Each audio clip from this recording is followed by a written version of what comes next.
Like if it's a comedy, is it actually funny? Is it funny? And maybe it's a little woke too, but is it funnier than it is woke? Then cool, that's probably worth my time. Then I can deal with that shit. I'm not gonna put somebody on blast for leaking their opinions out or anything, as long as the product is good. You know what I mean? And I also try to be transparent. I do reviews for a DC news station, and when I do those reviews, I am as straight down the line as humanly possible, and try to hide whatever biases I may have. But on my website, hollywoodandtoto.com, I'm a right of center film critic, and I let you know that. But at the same time, I've seen liberal or left leaning films that I thought were quite good. And I'll be darned if I'm going to kind of say, oh, that wasn't good because it didn't agree with my worldview. Well, that's stupid. Was it funny? Was it interesting? Was it clever? And I don't have to have movies that align with my groupthink or my worldview 100%. That's childish. So I think a good critic should be able to kind of say, hey, I don't agree with this point of view, but the characters were compelling and the story was interesting and it kept my attention and it made me think. That's good. Well, what is the hallmark of a good film for you? Like I'm sure it's a lot more complicated than you can just like a 2-sentence answer there. But what are you looking for when you go into this? When I go to a movie screening, I have a pad and a pen in my hand, and I like it the best when I just like put the pad and pen down and just watch the movie, right? Because I'm there to kind of technically write notes. But if I get so wrapped up in the experience, I'm like, screw it. I'll when I go home, I'll type on my computer and I'll write my notes down. I want to get lost in the story. It's as simple as that. I want to be engaged. I don't want to be bored. I don't want to look at my watch. And it's funny. My wife was having like a health problem recently, and everything turned out fine. But it was on my mind significantly when I saw the last Spider-Man movie, No Way Home, and I thought, oh, probably won't enjoy the movie. I got this weighing on my mind. But the movie was so fun and so diverting and so clever and such an homage to fans that I didn't think about my wife's situation. Like, that's movies. It transports you. I think it's as simple as that. That's a really interesting take. So you said that you've watched some stuff that politically was a little scaled away from where you are, but you still found the movie to be really good. Can you give me some examples of that? The perfect example for me is Booksmart. It came out maybe 2 years ago about two teenage girls. They're about to graduate high school, and they've always been kind of goody-goodies. They studied hard, and now they want to kind of party. It was maybe the most woke movie you'll ever see. Aggressively woke, in-your-face woke. The characters were woke, the situations. But you know what? It had a great visual style. It had funny bits. The story kind of kept my attention. And even though I hate all this woke stuff, I was entertained and I gave it a good review. So, I mean, I can't deny any of those things, but I let my readers know what it was and what it was, the messages in there. But if it's a good movie, it's a good movie. I'd be remiss if I didn't admit that. Sure. I mean, I think that used to be the case, though. A lot of people really enjoyed things like Born on the 4th of July and Apocalypse Now and some of and Full Metal Jacket, but they don't exactly paint like these are extremely popular movies among people in the military right now, even now. So people who have a deep sense of patriotism that runs so far that they are willing to go join the actual military, right? But they still find these films that are deeply critical, not just of the government, but of the military itself.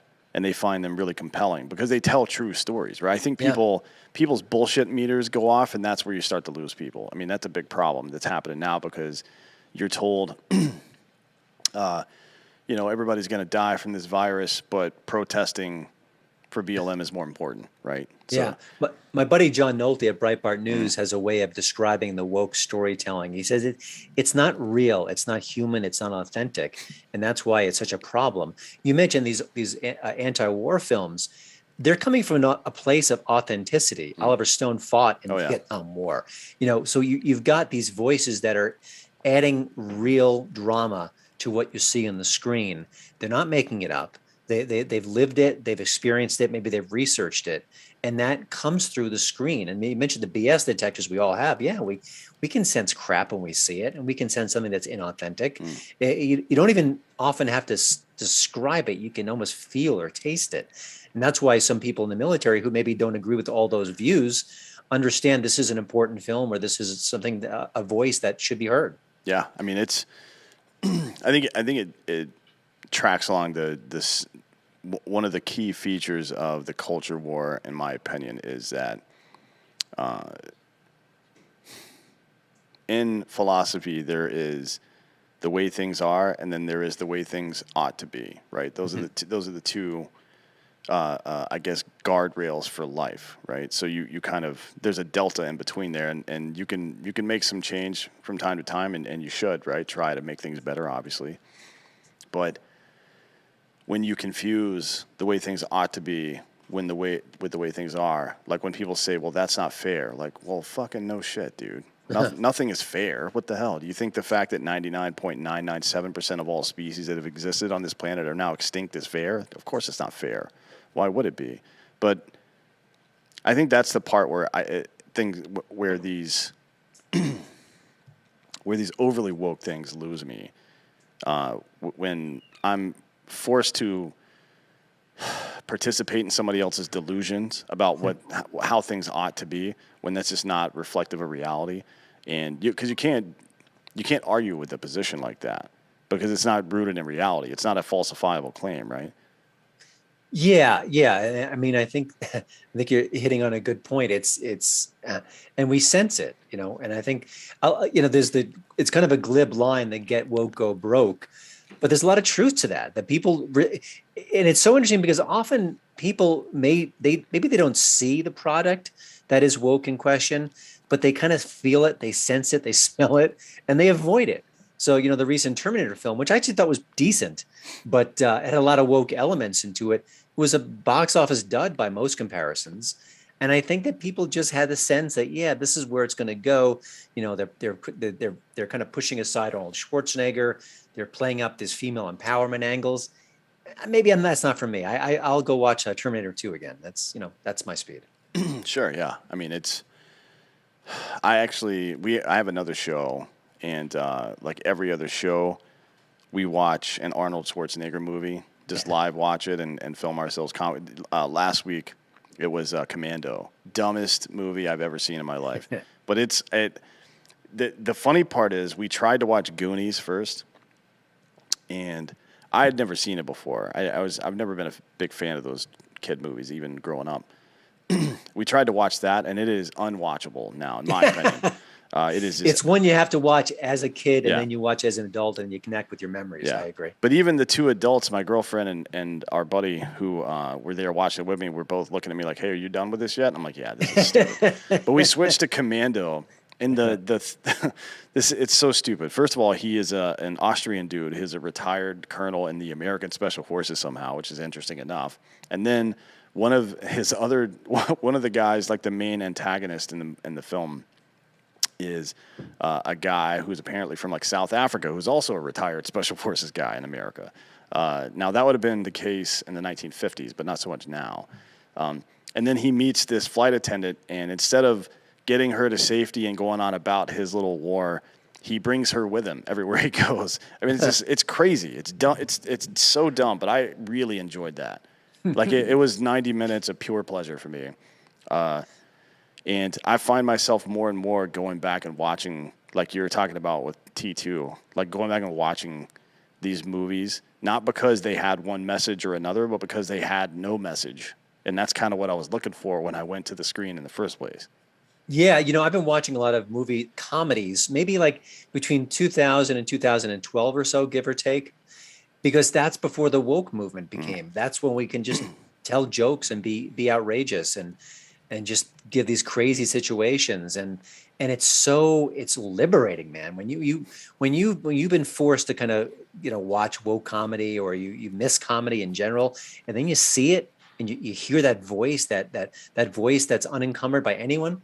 It's amazing. It's like gasping for air after you've been holding your breath for like a minute or two. It's wonderful. And I miss that. I miss those kind of comedy.